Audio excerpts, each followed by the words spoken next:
In the sun-drenched expanse of a local park, a scene of pure, unadulterated joy unfolded. A muscular pit bull, his brindle coat shimmering, leaped with boundless energy after a bright red ball. His owner, a young woman named Clara, laughed as she threw it again and again, her heart full with the simple pleasure of the moment.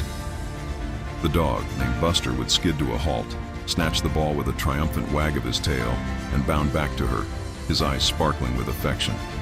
The world was their playground, a perfect symphony of warm sunlight, green grass, and the rhythmic thump of a happy tail against the earth.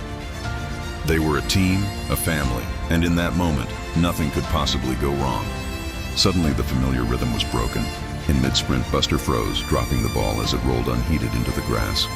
His playful posture vanished, replaced by a tense stillness.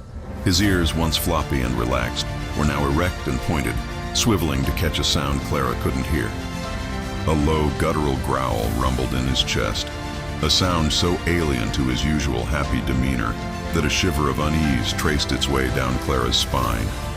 She called his name, her voice laced with a confusion that was quickly turning to fear. Buster didn't respond. His entire being was focused on the dense thicket of trees bordering the edge of the park, his body a coiled spring of warning. The rustling in the woods grew louder, and then a figure stepped out from the shadows. A man, cloaked in the dimming light, began to walk towards them with a menacing stride. Clara's breath hitched in her throat, her feet feeling as though they were rooted to the ground. But Buster did not hesitate. With a speed that stunned her, he moved, placing himself squarely between Clara and the approaching threat. He lowered his head, his barks no longer playful but ferocious, echoing across the now empty park. Each bark was a clear, unyielding command. Stay back. He was no longer just her pet.